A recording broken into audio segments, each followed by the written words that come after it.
اعوذ باللہ من الشیطان الرجیم بسم اللہ الرحمن الرحیم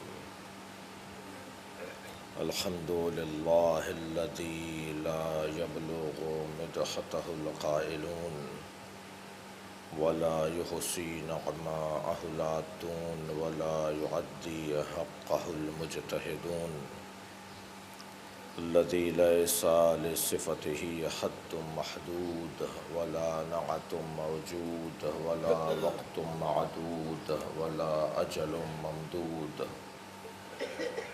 فطر الخلائق بقدرته ونشر الرياح برحمته والصلاة والسلام على الرسول المسدد المصطفى الأمجد المحمود الأحمد سیدنا و مولانا و مولا الکونین جد الحسن والحسین عانی ابا القاسم محمد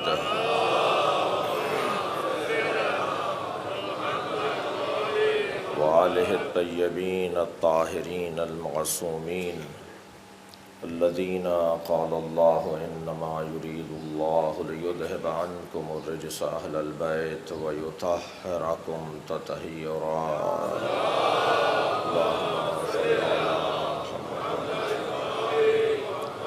ولعنة الله على أعدائهم أجمعين من يوم عداوتهم إلى قيام يوم الدين أما بعد قال الحكيم في القرآن الكريم بسم الله الرحمن الرحيم الحمد لله رب العالمين الرحمن الرحيم مالك يوم الدين إياك نعبد وإياك نستعين صلوات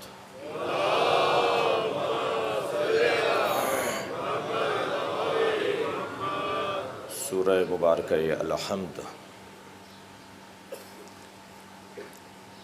قرآن مجید کا ایک جامع سورہ اور عدل قرآن، ہم پلہ قرآن، قرآن کا مساوی سورہ۔ قرآن مجید کا جتنا وزن ہے اتنا تنہا سورہ مبارکہ الحمد کا وزن ہے۔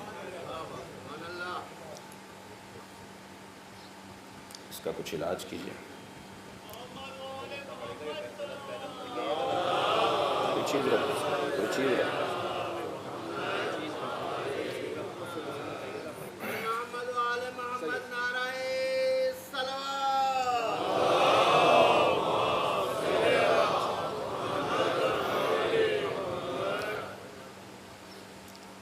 گزشتہ مجالس سے جو گفتگو رہی اس کا خلاصہ یہ ہے کہ قرآن مجید تفصیل ہے اور سورہ مبارکہ الحمد فہرست مطالب ہے۔ اللہ کو ہدایت بشریت کے لیے اور ہدایت تکوین کے لیے قرآن مجید میں اپنے کلام کے عنوان سے اس کلام کو یعنی سورہ مبارکہ الحمد کو اس لیے نازل کرنا ہوا کہ مقصد حیات بشر، فلسفہ کون و مکان اور تکوین و تشریح کی تفصیل بیان ہو سکے۔ عزیزان گرامی، گزشتہ سے پیوست یہ بات رہی کہ قرآن کی حقیقت مکنون اور محفوظ ہے اور قرآن کا ظاہر ملفوظ اور منطوق ہے۔ جتنا ظرف ہوگا، معاف کیجیے گا، جتنا مظروف ہوگا اتنا ہی اس کے لیے ظرف کا تعین بھی کیا جائے گا، اور بعض اوقات جتنا ظرف ہوگا اتنا ہی اس کے لیے مظروف کو عنوان قرار دیا جائے گا۔ الفاظ جتنی گنجائش رکھتے ہیں لغت جتنی گنجائش رکھتی ہے اتنے ہی مطالب اس میں سما سکیں گے۔ اِنَّا جَعَلْنَاهُ قُرْآنًا عَرَبِيًّا لَعَلَّكُمْ تَعْقِلُونَ، اصل مقصد تمہیں سمجھانا تھا، تم جس انداز سے سمجھ سکتے ہو ہم نے وہ انتظام کیا ہے۔ قرآن مجید سانچہ ہے، معاف کیجیے گا، عربی زبان سانچہ ہے، قرآن اس سانچے میں ڈھلنے والا اللہ کا علم ہے۔ اب اللہ کا علم کیونکہ سانچے میں کسی ڈھانچے میں کسی ظرف میں محدود نہیں ہو سکتا، اس لیے اللہ کے علم کو اس ظاہر قرآن اور اس منطوق اور ملفوظ قرآن میں محدود جانا جائے یہ صحیح نہیں ہوگا۔ سوال یہ ہے کہ عربی ہی کیوں؟ کیا اور لغتیں اس زمانے میں موجود نہیں تھیں؟ بلکہ تاریخ لغت شناسی میں تو شاید عربی سے ہٹ کر بہت ساری اور زبانوں کا وجود بھی پایا جاتا ہے، لیکن قرآن ایک مقام پر ارشاد ہو رہا ہے کہ اِنَّا جَعَلْنَاهُ اِنَّا أَنزَلْنَاهُ، یہ دو مختلف آیتیں ہیں، قرآنًا عربیًا لعلکم تعقلون، ہم نے اس کو جو نازل کیا ہے قرآن کو وہ عربی میں نازل کیا تاکہ تم سمجھ سکو۔ کل کی بات سے یوں میں پیوست کروں بات کو کہ آخر عربی ہی کیوں؟ سب سے پہلا پہلو تو پہلا گوشہ تو یہ ہے کہ محبوب کی زبان ہے۔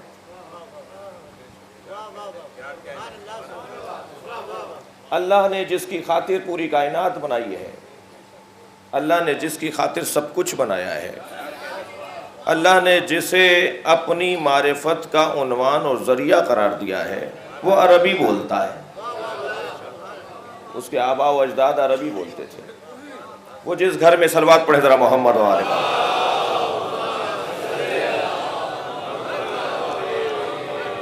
وہ جس گھر میں پیدا ہوا ہے، وہ جس گھر میں آیا ہے، وہ جس گود میں پلا ہے، وہ جس ماحول میں آیا ہے، وہ ماحول عربی زبان کا ماحول ہے۔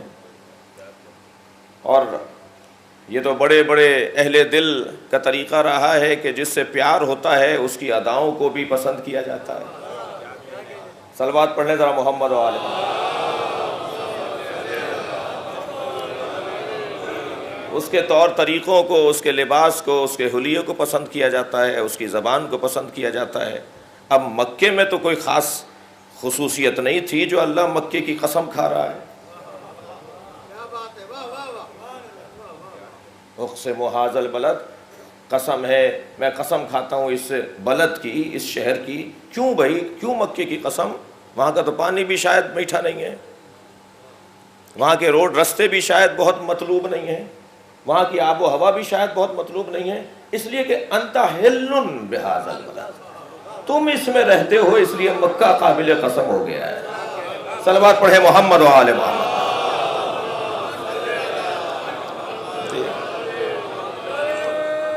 توجہ ہے؟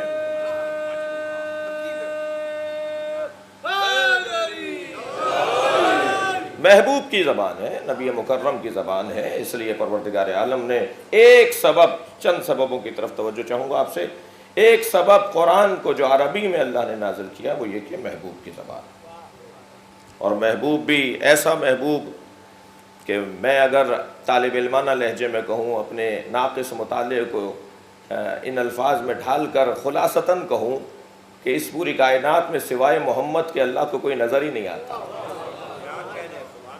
جو کچھ عظمت اور جو کچھ عنوان فضیلت ہے وہ سرکار کے گرد گھومتا ہوا نظر آتا ہے، اتنا پیار ہے۔ اور نقن صاحب کیا خوب جملہ ارشاد فرماتے ہیں کہ حبیب کبریا ہونا نبی کی فضیلت نہیں ہے، محبوب الہی ہونا نبی کی فضیلت نہیں ہے۔ ان کنتم تحبون اللہ فاتبعونی یحببکم اللہ۔ اگر تم اللہ سے محبت کرتے ہو تو میری اتباع کرو، میری اتباع کرنے سے تم محبوب کبریا ہو جاؤ گے۔ سرکار دو جہاں سے محبت کرنے والا، ان سے اتباع ان کی کرنے والا محبوب پروردگار ہو جاتا ہے۔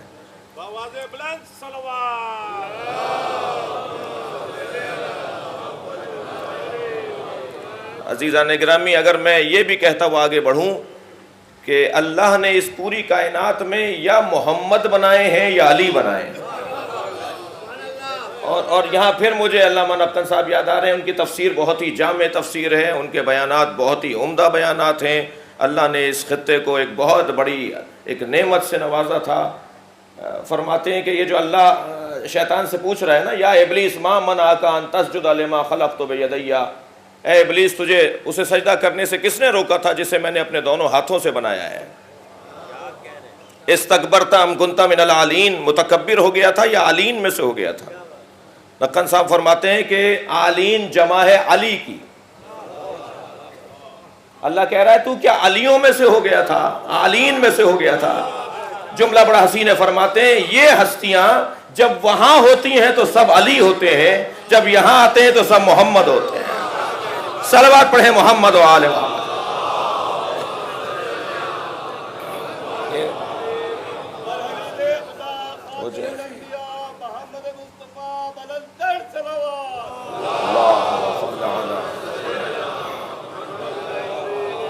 محبوب کی زبان ہے، اللہ کا پسندیدہ وجود ہے۔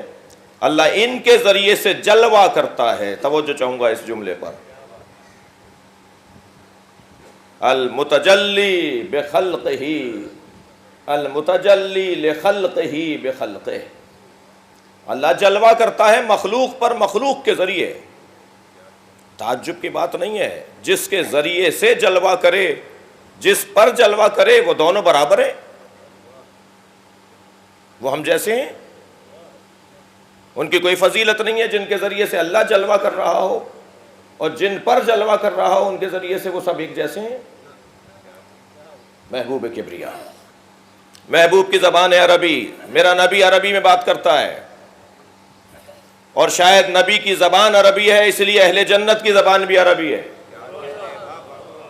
انا عربی والقرآن عربی ولسان اہل الجنہ عربی، میں خود عربی ہوں جی، قرآن عربی میں ہے اور جنت میں رہنے والوں کی زبان بھی عربی میں ہے۔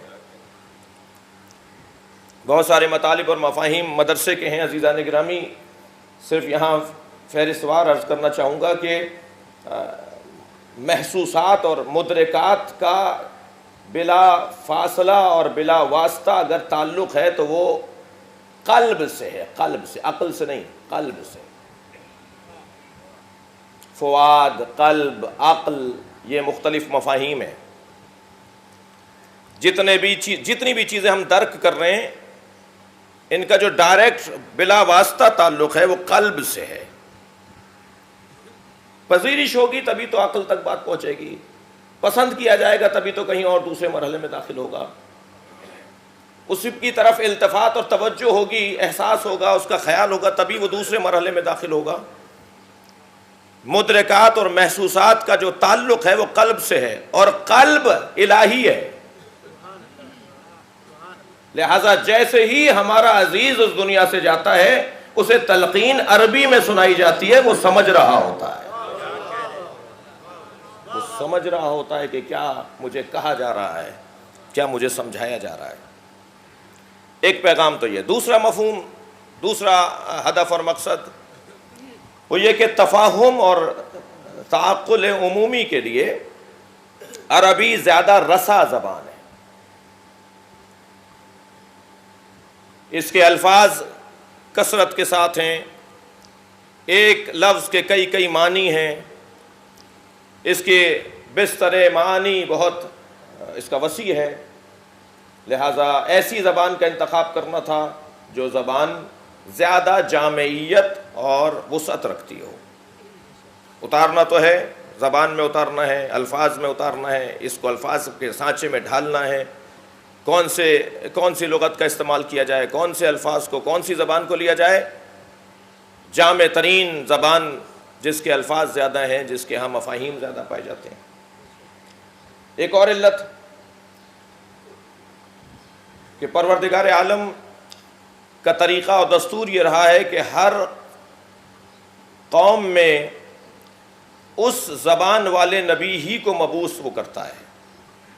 وَمَا أَرْسَلْنَا مِن رَسُولٍ إِلَّا بِلِسَانِ قَوْمِهِ، ہم نے کسی رسول کو نہیں بھیجا مگر یہ کہ ہر رسول کو اس زبان بولنے والوں کے مطابق بھیجا، اسی زبان کا رسول بھیجا جس قوم میں ہم رسول بھیج رہے تھے۔ عرب ہدایت سے محروم ہو جاتے عزیزو، سخت مزاج لوگ ہیں، ایک بہت بڑا طبقہ ہے جو محروم ہو جاتا۔ اللہ خالق بشر ہے تو خالق ارض و سما بھی ہے۔ وہ جغرافیائی اعتبار سے جس خطے کو مورد ہدایت قرار دینا تھا، ہدایت بشر کے لیے، تعالی بشر کے لیے، ترقی بشر کے لیے، انسانی معاشرے کی ترقی و تعالی کے لیے، وہ جو امکانات، سہولتیں، وسائل جس خطے میں اللہ نے زمین کے طور پر رکھے تھے، صلوات پڑھ لیں ذرا محمد و آل محمد، وہ یہی علاقہ تھا۔ اگر ان کی زبان میں اللہ بات نہ کرتا تو یہ ہدایت سے محروم ہو جاتے، اس لیے کہ یہ تو کہہ رہے ہیں کہ وَلَوْ أَنزَلْنَا هَذَا الْقُرْآنَ أَعْجَمِيًّا لَقَالُوا فُصِّلَتْ آيَاتُهُ، یہ اگر عجمی زبان میں ہم اس کو نازل کرتے تو قرآن کہہ رہا ہے، یہ کہتے کہ یہ تو سمجھ میں نہیں آ رہا، یہ کیا بول رہا ہے، یہ کیا کہہ رہا ہے۔ یا عجم کو تو عجم کا مطلب ہی گونگا ہے ان کے مطابق۔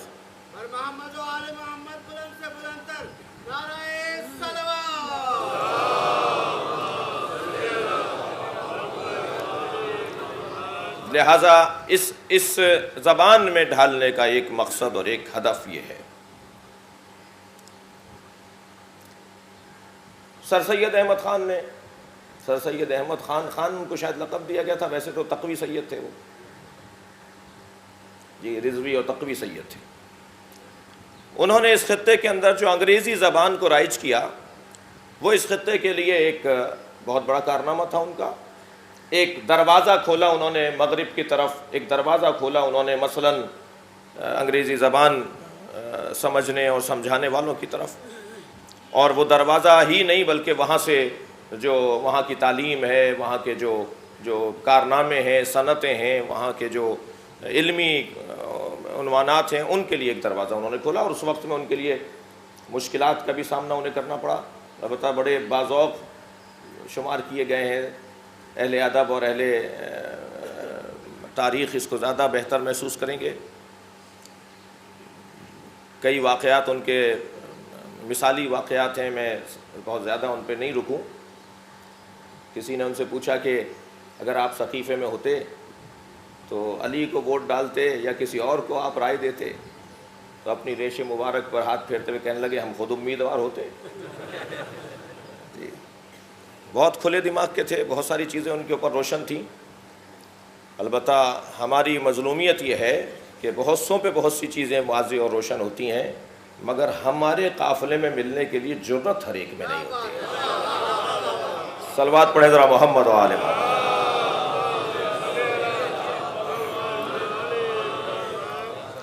تو انہوں نے ایک باب روشن کیا، ایک دروازہ کھولا، اور جس کے ذریعے سے اس خطے کے اندر اس خطے کے جو علوم تھے، جو وہاں کی کارنامے تھے، صنعتیں تھیں، وہ یہاں منتقل ہوئیں۔ لیکن عزیزان گرامی، وہاں جانے والوں میں ایک نام علامہ اقبال کا بھی ہے۔ علامہ اقبال وہاں سے لوٹنے کے بعد کیا کہہ رہے ہیں؟ بہت مشہور ان کے دو مصرے ہیں، خیرہ نہ کر سکا مجھے جلوے دانش فرہنگ، سرما ہے میری آنکھ کا خاک مدینہ و نجف۔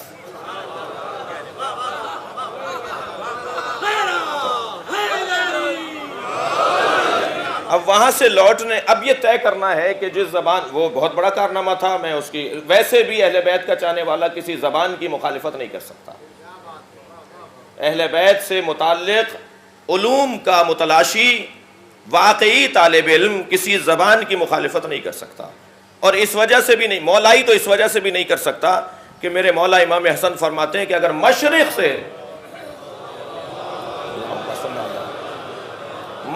سے مغرب تک کوئی ایک مکان ہو اور اس مکان میں ہزاروں دروازے کھلتے اور بند ہوتے ہوں اور ہر دروازے سے نئی زبان بولنے والا آتا جاتا ہو، تو میں حسن اور میرا بھائی حسین ساری زبانوں کو جانتے ہیں۔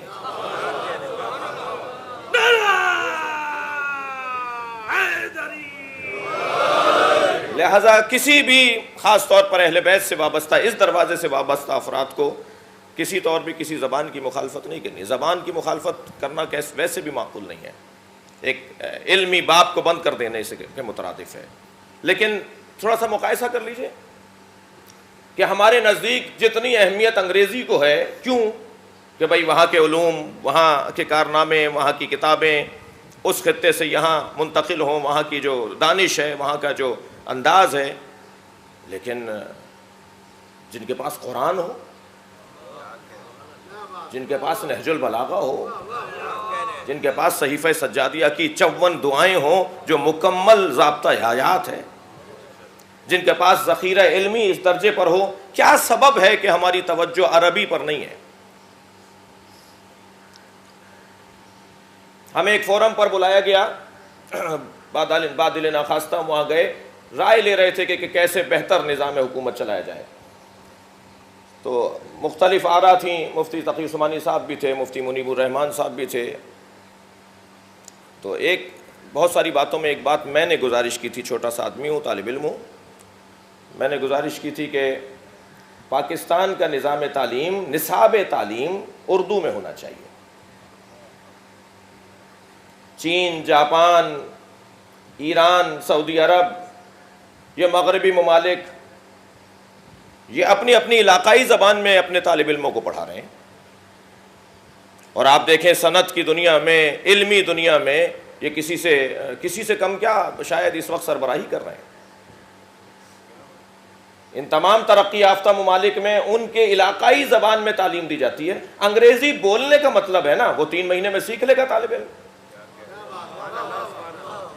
بھئی انگریزی بولنا آنا چاہیے، ایک ڈاکٹر ہے اسے انگریزی نہیں بولنا آتی، جی ایک انجینئر ہے اسے انگریزی نہیں بولنا آتی، وہ اپنے ما فی الضمیر کو کسی سیمینار میں، کسی اجتماع میں بیان کرنا چاہتا ہے، اسے زبان آنا چاہیے، 3 مہینے 4 مہینے کا کورس ہوتا ہے، وہ انگریزی زبان سیکھ لے گا۔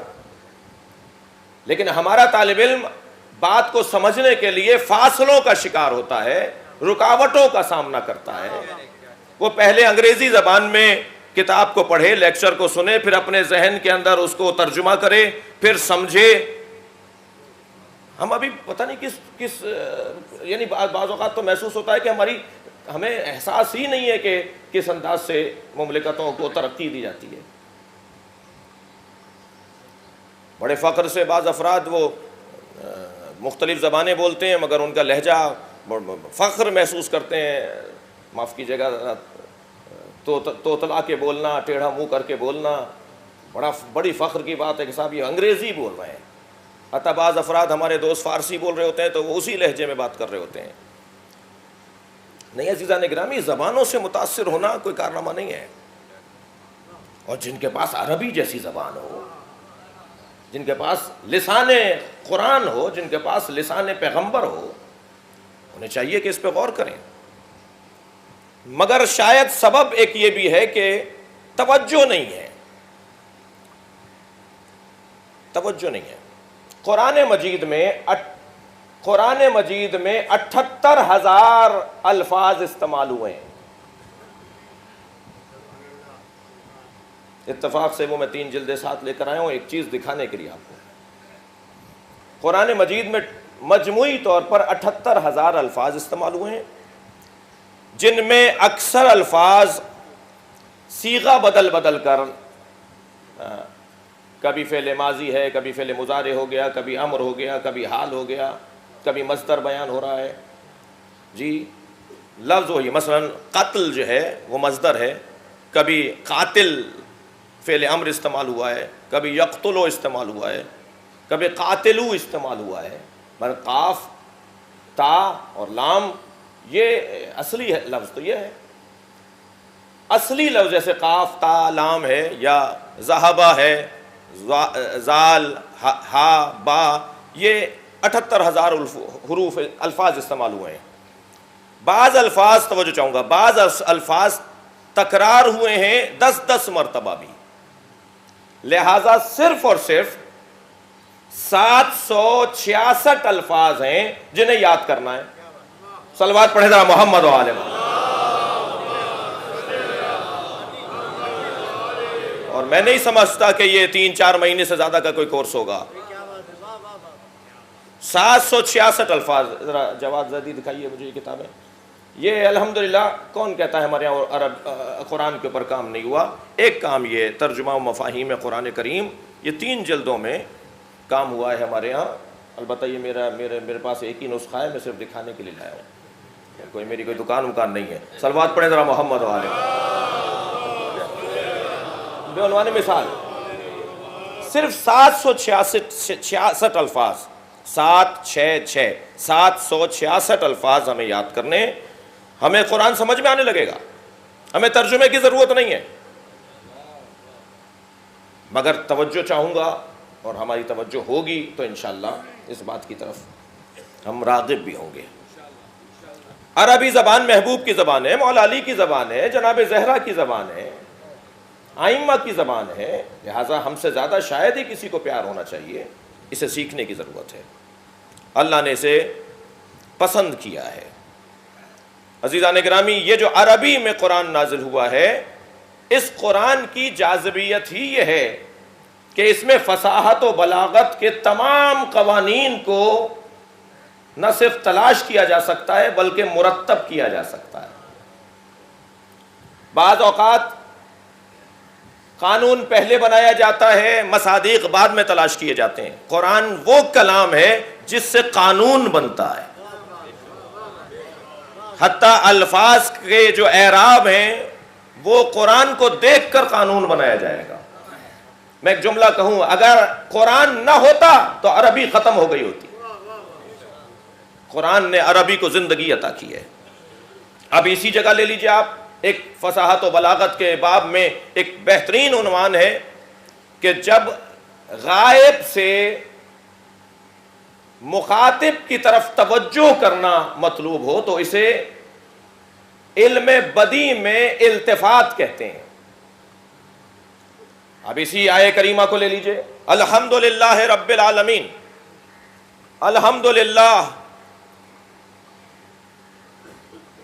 الحمدللہ رب العالمین الرحمن الرحیم مالک یوم الدین. یہ غائب کی باتیں ہیں نا، ذکر کر رہے ہیں کسی کا، اس اللہ کا ذکر کر رہے ہیں. الحمدللہ رب العالمین، غائب کی باتیں ہیں. ایک مرتبہ غائب سے التفات ہوا ہے، ایاک نعبد و ایاک نستعین.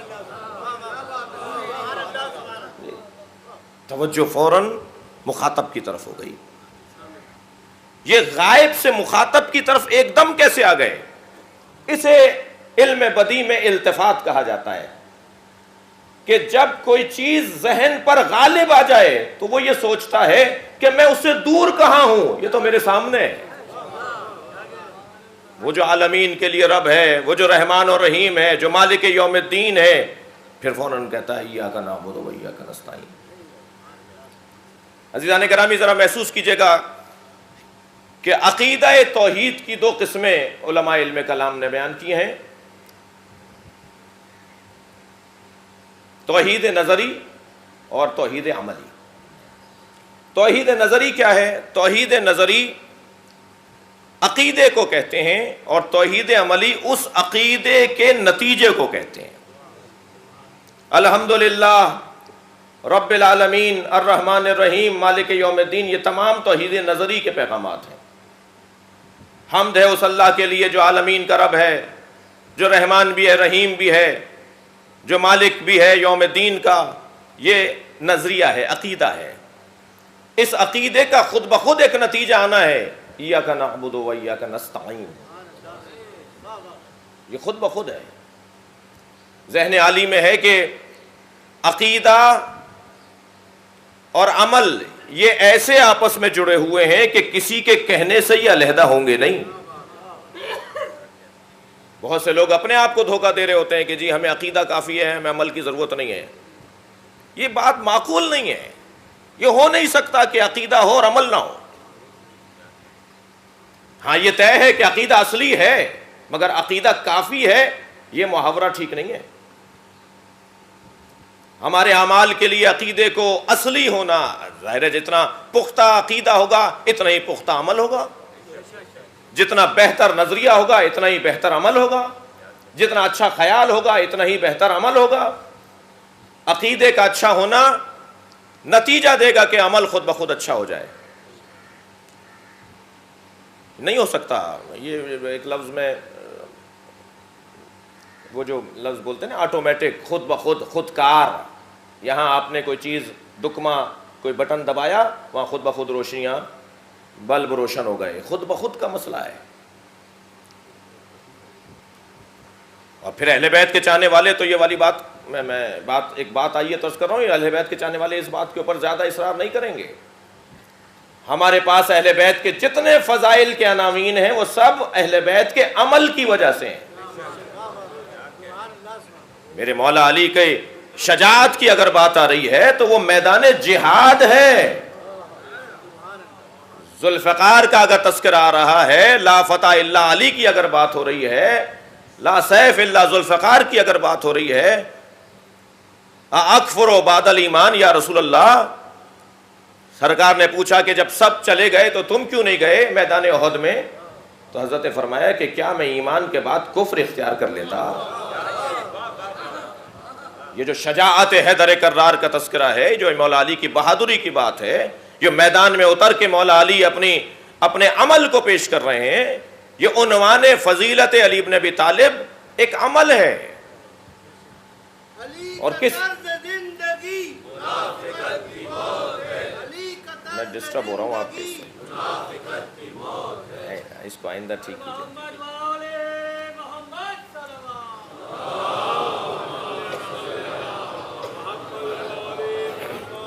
جی میدان اللہ اکبر، میدان صفین میں مولا کائنات کا دشمن. اچھا مولا سے کسی نے پوچھا جب آپ میدان میں اترتے ہیں تو آپ کو کیسا محسوس ہوتا ہے؟ حضرت نے فرمایا میرا دشمن مجھ سے ڈر کے میری مدد کر رہا ہوتا ہے.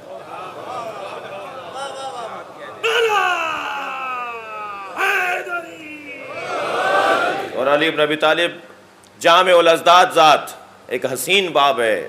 علامہ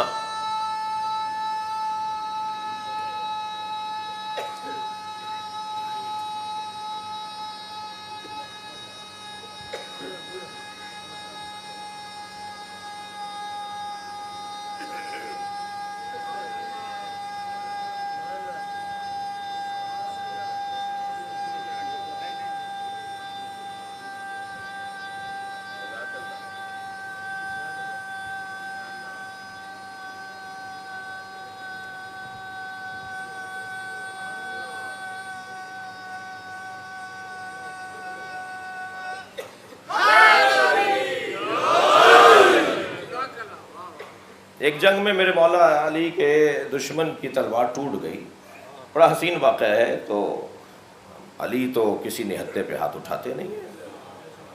حضرت نے اپنی تلوار کو نیام میں رکھ لیا اور واپس جانے لگے تو آواز آئی حبلی سیفک یا علی، علی اپنی تلوار مجھے دے دیجئے.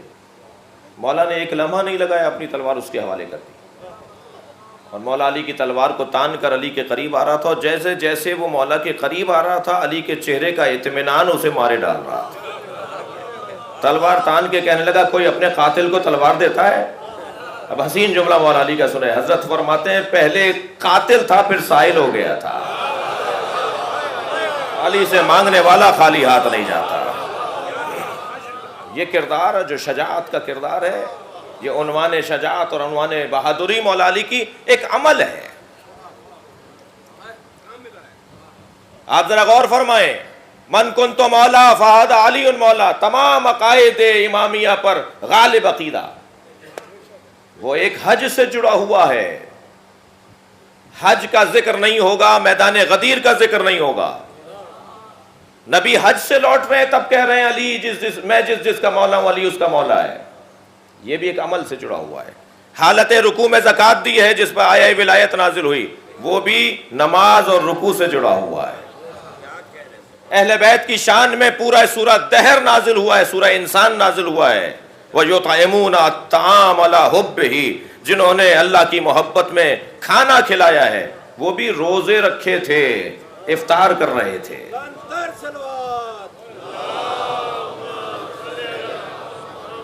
تمام تر فضائل اہل بیت کے عناوین اہل بیت کے اعمال سے جڑے ہوئے ہیں، لہٰذا یہ بات کہنا یہ کسی دور بھی معقول نہیں ہے۔ ہاں عقیدہ اصلی ہے، جیسے زندگی گزارنے کے لیے پانی اصلی ہے، مگر پانی کافی نہیں ہے۔ جیسے بدن کی حیات کے لیے پانی اصلی ہے، ایسے ہی روح کی حیات کے لیے عقیدہ اصلی ہے۔ اگر عقیدہ نہیں ہوگا تو روح کو زندگی نہیں ملے گی، مگر خود بخود جب روح مضبوط ہو جائے گی تو عمل سامنے آئے گا۔ اب یہاں توحید نظری ہے الحمدللہ رب العالمین الرحمن الرحیم مالک یوم الدین، اور توحید عملی ہے ایاک نعبد و ایاک نستعین۔ خود بخدا کا عمل سامنے آیا۔ جس نے اللہ کو سمجھ لیا ہو تو خود بخود عبادت سامنے آئے گی۔ تعبد، بندگی، اللہ کی عبادت نتیجہ ہے عزیزان گرامی توحید عملی کا، توحید نظری کا۔ پہلی 3 آیتوں میں نعمتوں کا ذکر کیا جا رہا ہے۔ عمل اس وقت سامنے آئے گا کہ جب نظریہ پختہ ہو جائے، بھائی وہ اللہ مالک یوم الدین ہے، وہ اللہ رحمان رحیم ہے، وہ اللہ رب العالمین ہے، اس کی نعمتوں کو ذرا شمار کرو، اس کی نعمتوں پہ ذرا غور کرو۔ جیسے ہی اس کی نعمتوں کو غور کرتے چلے جاؤ گے، عبادت میں شدت، عبادت میں سنجیدگی بڑھتی چلی جائے گی۔ اِنَّا أَعْطَيْنَاكَ الْكَوْثَرَ، اے میرے حبیب ہم نے آپ کو خیر ہی خیر فاطمہ زہرا عطا کی، فَصَلِّ لِرَبِّكَ وَانْحَرْ، کیونکہ نعمت ہم نے تمہیں عطا کی ہے تو اب نماز پڑھو۔ اگر یہ کوئی سوال کرے کہ کیا کریں کہ ہمارے معاشرے میں عبادت اللہ کی بڑھ جائے، کیا کریں کہ بندگی پروردگار عالم کی عام ہو جائے، تو اس کا ایک واحد رستہ یہ ہے کہ اللہ کی نعمتوں کو دہرایا جائے۔ مجھے اور آپ کو اللہ ڈھونڈنے کے لیے، اللہ ماننے کے لیے صحراؤں میں، بیابانوں میں، دروں میں، پہاڑوں میں بیٹھنے کی ضرورت نہیں ہے، اپنے چہرے پر غور کرنے کی ضرورت ہے۔ میں اگر آئینے میں اپنا چہرہ کھڑے ہو کر دیکھ لوں تو میرے اس معمولی سے چہرے کے اوپر اللہ نے جو اپنی نعمتیں رکھی ہیں وہ ہمیں مجبور کریں گی کہ ہم اس کا سجدہ کریں۔ جی یہ چہرہ ہمارا، اللہ اکبر۔ حدیث مفضل، توحید مفضل، میرے معصوم امام سے آ کر مفضل ابن عمر نے کہا مولا اس پوری کائنات کا بنانے والا کوئی ہے؟ تو میرے معصوم امام نے اس پوری کائنات کو 3 حصوں میں تقسیم کر کے ہر ایک حصے سے اللہ کی وحدانیت کو ثابت کیا، اللہ کے وجود کو ثابت کیا۔ یہ میرا اور آپ کا چہرہ، اس پہ ہم اگر غور کریں، یہ آنکھیں معصوم فرما رہے ہیں، میں نہیں کہہ رہا، یہ ہماری آنکھیں اللہ نے ایسے کیوں بنائی ہیں؟ ان میں آنے والا پانی نمکین کیوں ہے؟ یہ نمک کہاں سے آتا ہے؟ یہ آنکھیں کیا دیکھتی ہیں اور کیا نہیں دیکھتی؟ لن ترانی یا موسیٰ، اے موسیٰ مجھے ہرگز نہیں دیکھ پاؤ گے۔ اللہ کو نہیں دیکھا جا سکتا، کسے دیکھا جا سکتا ہے اور کسے نہیں دیکھا جا سکتا؟ آنکھیں کیا دیکھنے کی صلاحیت رکھتی ہیں، کیا دیکھنے کی صلاحیت نہیں رکھتی؟ یہ ہماری بھویں ایسی کیوں ہیں، ہماری پلکیں ایسی کیوں ہیں، پیشانی پہ باریک باریک بل کیوں ہیں، ناک کے نتنے نیچے کیوں ہیں، ٹھوڑی ایسی کیوں ہیں، لب ایسے کیوں ہیں، مردوں کے چہرے پہ بال کیوں ہیں، یہ کان جو بظاہر ہمیں دکھائی دے رہے ہیں، اللہ اکبر۔ مولا علی فرماتے ہیں اعجب لہذا الانسان یتکلم بلحم، مجھے تعجب ہے کہ اللہ نے کیا شاہکار بنایا ہے، یہ گوشت کے لوتھڑے سے بولتا ہے، بغیر ہڈی کا یہ گوشت کا لوتھڑا، وہ دائیں بائیں اوپر نیچے لگتا ہے تو لغت بننا شروع ہو جاتی ہے۔ یہ اپنے معافی ضمیر کو اسی لوتھڑے سے بیان کر دیتا ہے، پیش کر دیتا ہے۔ مجھے تعجب ہے کہ اللہ نے اس انسان کو کیسا بنایا ہے۔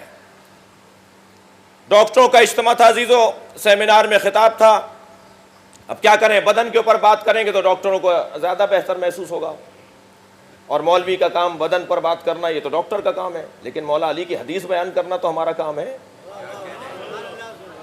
مولا علی فرما رہے ہیں یتکلم بلحم، یہ گوشت کے لوتھڑے سے بولتا ہے، ینظر بشحم، یہ چربی سے دیکھتا ہے، ینظر بشحم، یہ چربی سے دیکھتا ہے، یسمع بعظم، یہ ہڈیوں سے سنتا ہے، یتنفس بخرم، یہ سوراخوں سے سونگھتا ہے۔ معصوم امام فرماتے ہیں کہ اس کے پیروں میں یہ نشیب کیوں ہیں، اس کے پیر بالکل سیدھے کیوں نہیں ہیں جیسے بعض جانوروں کے پیر ہوتے ہیں؟ جن کے پیر بالکل سیدھے ہوں گے ان کے لیے 4 پیروں کی ضرورت پڑے گی، یہ 2 پیروں پر بیلنس اور توازن کو برقرار نہیں رکھ پائے گا۔ اس کے لیے اگر اس کو 2 پیر دیے ہیں تو اب اس کے پیروں کے درمیان ایک نشیب ہونا چاہیے تاکہ یہ بیلنس کو اور یہ توازن کو برقرار رکھ سکے۔ یہ سب کو ایسے ہی کچھ خامخواہ تو نہیں ہو گیا، خود بخود تو نہیں ہو گیا۔ معصوم فرما رہے ہیں تعجب ہے کہ یہ کیسے چربی سے دیکھتا ہے۔ میں نے جب وہاں خطاب کیا تو ایک آئی اسپیشلسٹ تھے، آنکھوں کے ڈاکٹر تھے، وہ کہنے لگے کہ جی یہ کہاں لکھا ہوا ہے قول، کب کہا ہے علی نے؟ میں نے کہا جی کہ 1000 سال پہلے سید رضی نے اس کتاب کو مرتب کیا تھا، اس کتاب کے اندر مولا علی کا یہ قول لکھا ہوا ہے، کتاب 1000 سال پہلے مرتب ہوئی ہے، قول مولا علی کا ہے۔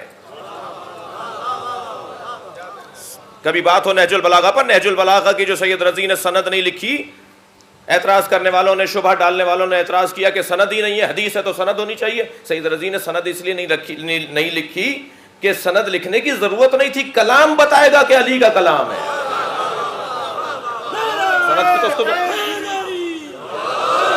سند کی ضرورت تو جب آتی ہے جب آپ ثابت کرنا چاہیں کہ یہ کس کا کلام ہے، کسی اور میں جرأت ہی نہیں ہے ایسا بولنے کی۔ اگر کسی اور نے مولا علی کے لہجے میں بات کرنا بھی چاہی نا تو نبھانا اسے مشکل ہو جائے گا۔ میں زمین کے رستوں سے زیادہ آسمان کے رستے جانتا ہوں، کوئی بول کے دکھائے۔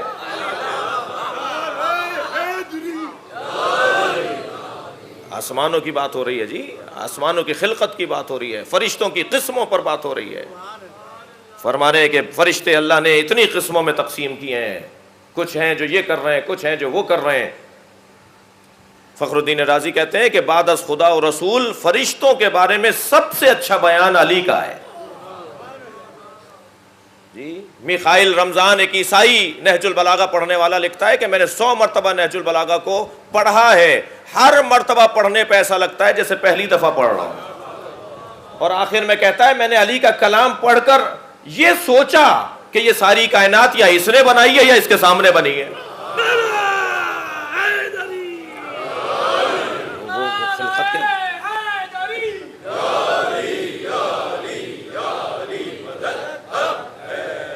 دیکھیں اللہ کی خلقت کے اوپر مولا اللہ کی نعمتوں کو ذکر کر رہے ہیں۔ یہ جو بظاہر چربی ہمیں نظر آ رہی ہے، مجھے ڈاکٹر حضرات معاف کریں گے، میں ان کے معاملات میں دخالت دے رہا ہوں۔ یہ جو چربی ہماری آنکھ میں نظر آ رہی ہے، ہم اس چربی سے نہیں دیکھ رہے۔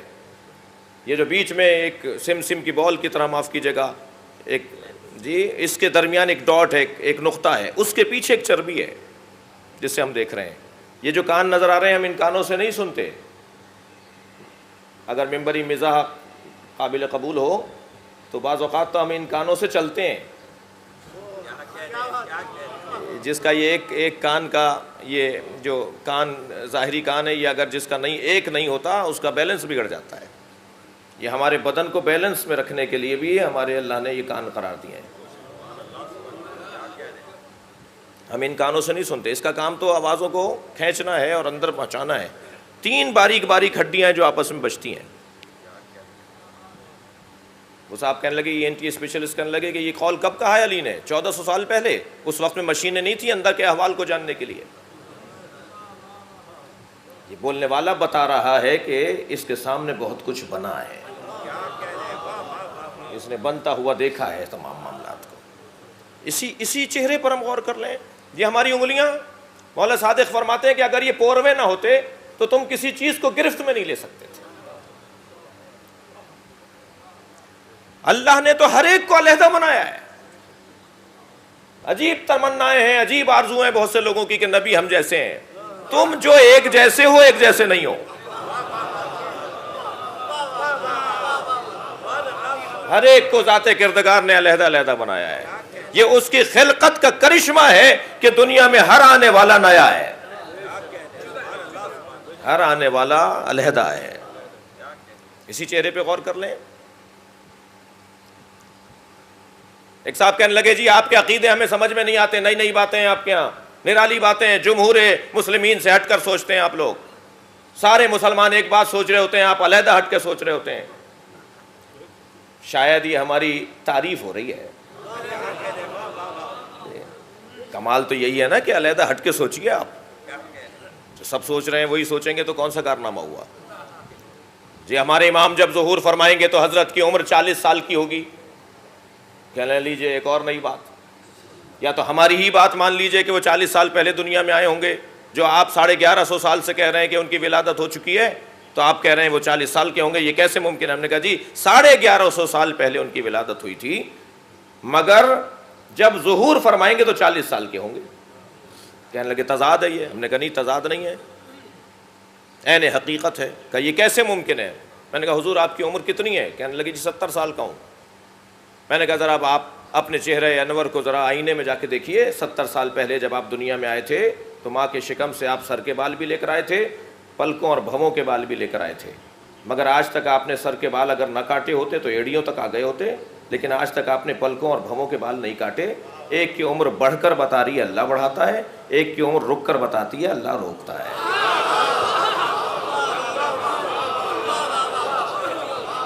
صلوات پڑھیں ذرا محمد و آل محمد۔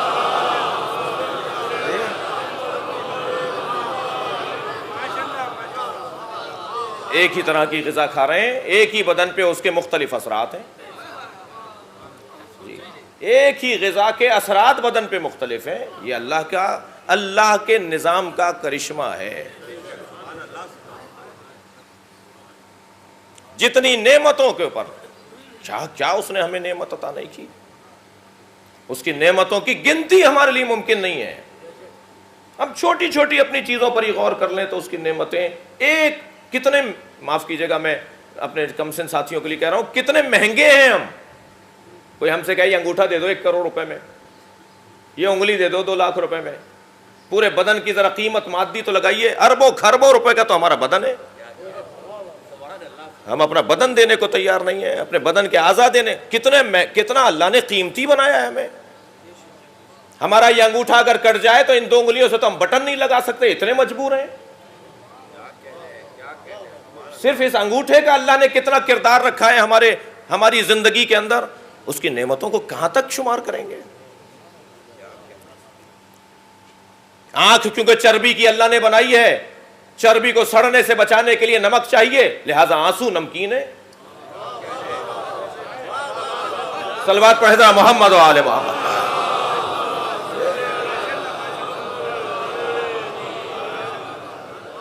قصہ لہذا ایک طویل داستان ہے، اللہ کی نعمتیں جو ہمارے بدن پر موجود ہیں، بس توحید نظری جب روشن ہو جائے تو توحید عملی نتیجہ ہے۔ جیسے ہی اللہ کی نعمتوں کا اقرار ہوگا خود بخود سجدہ ہوگا، سجدہ کروانا نہیں پڑے گا، نماز کی تبلیغ کی ضرورت نہیں ہے، بڑے بڑے ادارے بنا کے پمفلیٹ چھاپنے کی ضرورت نہیں ہے، نماز پڑھو نماز پڑھو، اللہ کی نعمتوں کو یاد کروا دو، نماز خود پڑھیں گے، اللہ کی عبادت خود بخود ہوتی چلی جائے گی۔ بس عزیزان گرامی ذرا محسوس کریں اس کی نعمتوں میں سب سے بڑی نعمت کیا ہے؟ وقفوہم انہم مسئولون، روکو، ان سے سوال کرنا ہے، ان سے پوچھنا ہے ہم نے انہیں نعمت دی تھی انہوں نے کہاں استعمال کی ہے، ہم نے انہیں سہولتیں دی تھی کہاں استعمال۔ تمام نعمتوں میں غالب نعمت کیا ہے؟ آپ کی سنی ہوئی روایت ہے، میرے لب و لہجے میں سن لیجئے۔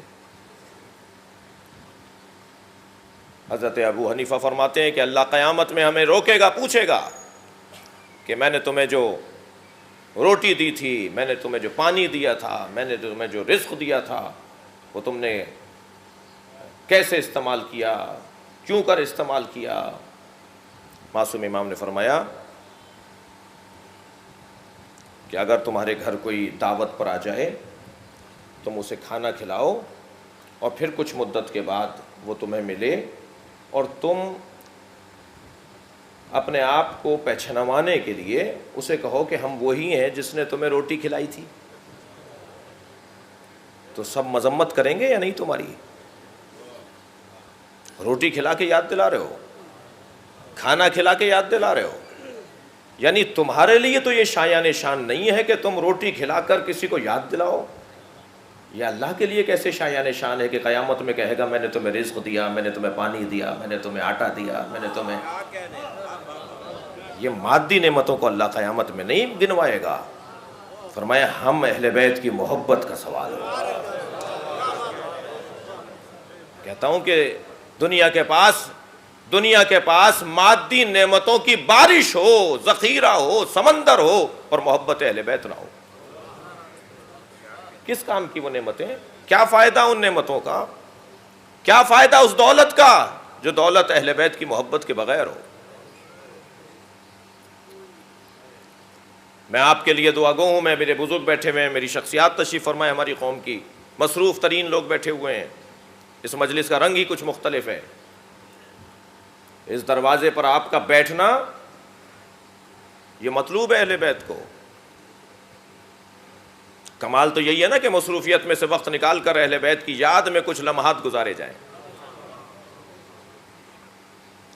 کارنامہ ان کا بھی ہے جن کے پاس وقت نسبتاً زیادہ ہے، لیکن شاید ثواب اور اجر و منزلت ان کی زیادہ ہوگی کہ جو خاص طور پر اہتمام کر رہے ہوں. ایک شخص نے آ کر مولا سے کہا مولا میں فلاں کاروبار کرنا چاہتا ہوں، استخارہ دیکھیے. چھٹے امام کی روایت ہے. آپ فرمائیے استخارہ دیکھیے کہ میں یہ کام کروں. حضرت نے استخارہ دیکھا، حضرت نے فرمایا تمہارے حق میں بہتر نہیں ہے. کچھ دن کے بعد اسے خیال آیا کہ جی مجھے تو نظر آ رہا ہے کہ اس میں مجھے فائدہ ہونا ہے، اور وہ کام اس نے کیا اور اسے فائدہ ہوا، اور کئی برابر اس کے تصور سے اس کی دولت بڑھی، اس کو فائدہ ہوا. 6 مہینے کے بعد امام سے ملنے آیا. کہنے لگا مولا آپ نے تو کہہ دیا تھا کہ تمہارے حق میں اچھا نہیں ہے، میں نے وہی کام کیا، استخارہ منع آنے کے باوجود میرے حق میں تو وہ اچھا رہا، مجھے تو بہت پیسہ ملا، بڑی دولت ملی. حضرت نے فرمایا اپنی دید تبدیل کرو. پہلے ہر روز ملنے آتے تھے، اب 6 مہینے بعد ملنے آئے. بتاؤ کون سی نعمت ہے؟ وہ دولت نعمت ہے؟ وہ پیسہ نعمت ہے؟ یہ ہماری یاد نعمت ہے، یہ ہم سے وابستگی نعمت ہے. نہیں چاہیے ایسا پیسہ جو اہل بیت سے دور کر دے، نہیں چاہیے ایسی دولت، نہیں چاہیے ایسی گاڑی جو ہمیں اہل بیت سے دور کر دے. عزیزان گرامی، تمام تر اللہ کی نعمتوں پر بڑی نعمت ذکر اہل بیت، یاد اہل بیت، محبت اہل بیت. اور خاص طور پر یہ ایام تو اہتمام کے لیے ہیں.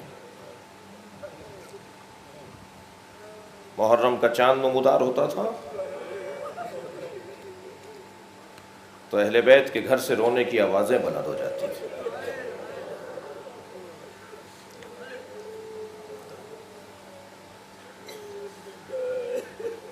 اپنے چاہنے والوں کو نصیحت فرماتے ہیں کہ سال میں ایک مرتبہ ضرور ہمارے جد حسین کی زیارت کو جایا کرو. وقت نکالو، وقت نکالو، اہتمام کرو ہمارے لیے. نہیں معلوم عزیزوں ہماری زندگی کا تار کب ٹوٹ جائے، یہ نفس کب منقطع ہو جائے. لیکن قبر میں جب مولا علی آئیں تو خود علی کو ان کے بیٹے کا پرسہ دیں. یہ میری اور آپ کی سعادت مندی ہوگی.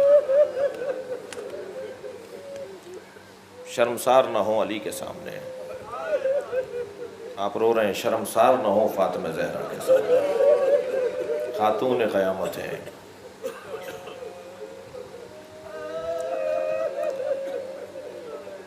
یہ طے ہے کہ محشر جنت اہل بیت کے ہاتھ میں. وہ سرخرو رہے گا جو اہل بیت سے وابستہ ہے. خاتون قیامت ہے، سب سے پہلے جنت میں داخل ہوں گی. علامہ مجلسی نے تو بڑا حسین باب روشن کیا. فرماتے ہیں جب محشر میں بی بی کی سواری آئے گی تو منادی ندا دے گا غضوا ابصارکم حتی تجوز فاطمہ. اپنی نگاہوں کو جھکاؤ، فاطمہ کی سواری آ رہی ہے۔ نبی فرماتے ہیں تبعث فاطمہ امامی علی العظبا ابعث علی البراق یبعث علی علی ناقتی یبعث الحسن والحسین علی ناقتین یبعث الانبیاء علی الدواب وتبعث فاطمہ امامی علی العظبا۔ فاطمہ زہرا کی سواری میری سواری کے آگے چلے گی، اور جب عرش الہی کے سامنے سے سیدہ کی سواری گزرے گی تو حضرت فرمائیں گی میری سواری کو روکو، تو آواز قدرت آئے گی فاطمہ کیا چاہتی ہو؟ بی بی نہیں رکیں گی، نبی رک جائیں گے، علی رک جائیں گے، حسنین رک جائیں گے، انبیاء رک جائیں گے، کاروان ہدایت رک جائے گا۔ یہ کاروان ہدایت سیدہ کے رکنے پہ رکے گا۔ آواز قدرت آئے گی فاطمہ کیا چاہتی ہو، کیوں تم نے سواری روکی ہے؟ تو بی بی کی آواز آئے گی بِأَيِّ ذَنبٍ قُتِلَتْ، مجھے آج انصاف چاہیے، میرے بچوں کو کس جرم میں مارا گیا۔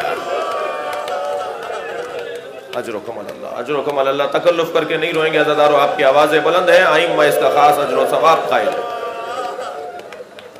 مجھے آج انصاف چاہیے۔ جواب آئے گا فاطمہ مانگو، کیا مانگنا چاہتی ہو؟ سنیں گے علامہ نے کیا لکھا ہے۔ علامہ فرماتے ہیں بی بی فرمائیں گی مجھے حسین ایسے دکھا جیسے عصر عاشورہ تھا۔ اللہ اکبر۔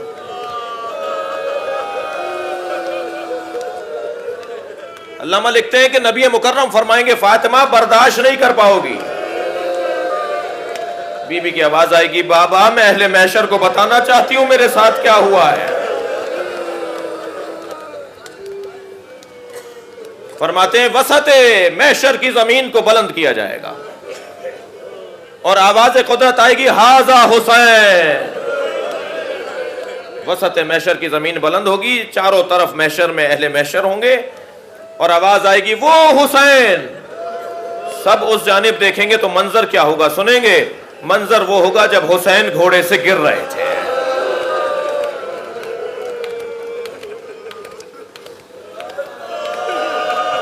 مقتل نگاروں نے لکھا ہے کہ وہاں حسین گرتے ہوئے نظر آئیں گے، ادھر زہرا زمین پر گریں گی، پورا محشر گریہ کر رہا ہوگا۔ یہ اہل محشر عزاداری کر رہے ہوں گے، گریہ کی آوازیں بلند ہو رہی ہوں گے۔ عزادارو اس گھر کے فرد فرد پر عجیب عجیب مصیبتیں آئی ہیں۔ آج جن شہزادوں کی خدمت میں ہم ہیں،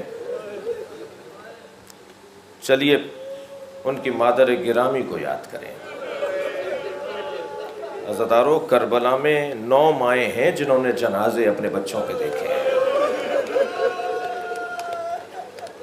البتہ ایک ماں تو ایسی ہے جس نے اپنے 4 بیٹوں کے جنازے نہیں دیکھے، روزانہ جنت البقیع جاتی ہے، انگشت شہادت سے 4 قبروں کے نشان بناتی ہیں اور اپنے بچوں کے نام لکھ کر کہتی ہیں مجھے ام البنین مت کہا کرو،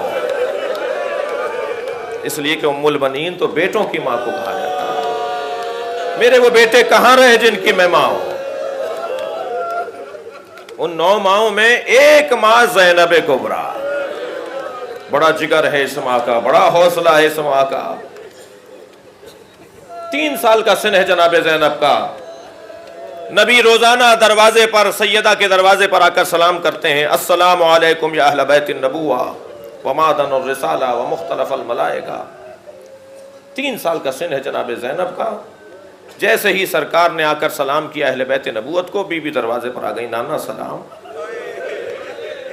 عزادارو جتنا پیار نبی مکرم کو امام حسین سے ہے نا، اس سے کچھ کم پیار نہیں ہے زینب سے۔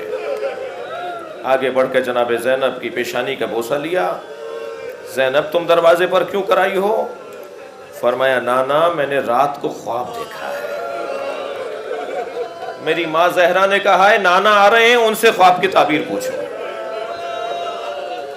آپ رو رہے ہیں نا عزادارو، جناب زینب کے القاب میں ایک لقب ہے کعبۃ الذرائع، مصیبتوں کا کعبہ۔ جیسے حاجی خانہ کعبہ کے گرد طواف کرتے ہیں نا، ایسے جناب زینب کے گرد مصیبتیں طواف کرتی ہیں۔ فرمایا نانا میں نے خواب دیکھا ہے، اس کی تعبیر بتائیے۔ زینب کیا دیکھا ہے؟ فرمانے لگیں نانا میں نے دیکھا کہ میں صحرا میں تنہا ہوں، ایک بیابان ہے اس میں تنہا ہوں، میں اکیلی ہوں اس بیابان میں۔ نانا تیز آندھی چلنے لگی، میرے پیر زمین سے اکھڑنے لگے، تو ایک فاصلے پر میں نے درخت کو دیکھا، میں اس درخت کا سہارا لیتی ہوں۔ کچھ دیر کے بعد ایک آندھی کا جھونکا آیا، زمین سے درخت اکھڑ گیا، درخت زمین سے اکھڑ گیا۔ نانا کچھ فاصلے میں نے ایک اور درخت دیکھا، میں نے پھر اس کا سہارا لیا، وہ درخت بھی زمین سے اکھڑ گیا۔ نانا میں نے تیسرا درخت دیکھا، میں نے اس کا سہارا لیا، وہ درخت بھی زمین سے اکھڑ گیا۔ سنیں گے عزادارو، بی بی فرماتی ہیں نانا خواب یہاں مکمل ہو گیا ہوتا تو میں آپ کو زحمت نہ دیتی، منظر بڑا عجیب تھا، اب دور دور تک کوئی سہارے کے لیے درخت نہیں تھا، تیز آندھی چل رہی تھی، میرے سر سے چادر اتر گئی۔ نبی کی آنکھوں میں آنسو آ گئے۔ اجرکم اللہ، نبی کی آنکھوں میں آنسو آ گئے۔ زینب تمہارے 3 سہارے ہیں، تمہارا بابا علی تمہارا سہارا، تمہارا بھائی حسن تمہارا سہارا، تمہارا بھائی حسین تمہارے لیے سہارا ہے، لیکن ایک صحرا ہوگا، ایک بیابان ہوگا جہاں تمہارے سہارے تم سے چھن جائیں گے، اور زینب تمہارے سر سے چادر اتر جائے گی۔ عزادارو، جناب زینب حضرت علی اکبر کو جوان ہوتے ہوئے دیکھ رہی ہیں، عباس جیسے بھائی کو دیکھ رہی ہیں، سوچتی ہوں گی نا جس کے عباس جیسا بھائی ہے، جس کا علی اکبر جیسا بھتیجا ہے، اس کے سر سے چادر کون اتارے گا؟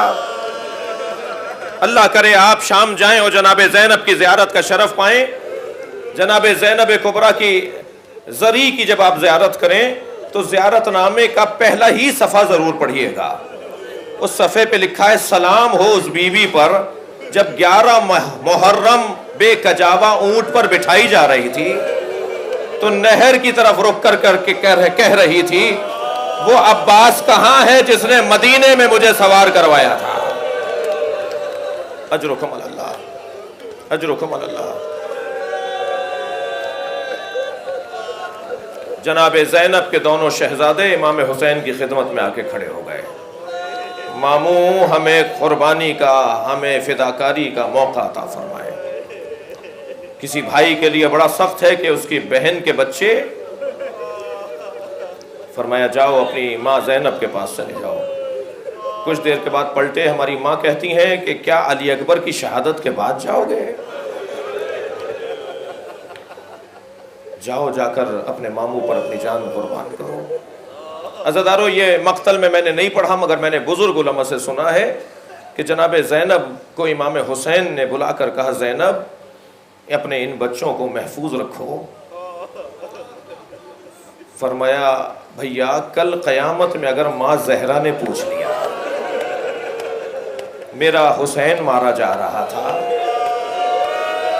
اجرکم اللہ، اجرکم اللہ، خدا کسی غم میں نہ لائے، آپ کی آنکھوں میں آنسو ہیں، تم نے اپنے بچوں کو میرے حسین پہ قربان نہیں کیا، میں کل اپنی ماں کو کیا جواب دوں گی؟ کیسے آمادہ ہوئے ہیں حسین، یہ جناب زینب جانتی ہیں اور امام حسین جانتے ہیں۔ دونوں شہزادوں کے لیے امام حسین نے آواز دیا عباس انہیں آمادہ کرو۔ اون و محمد کو تیار کیا گیا، بڑے محمد ہیں، چھوٹے اون ہیں۔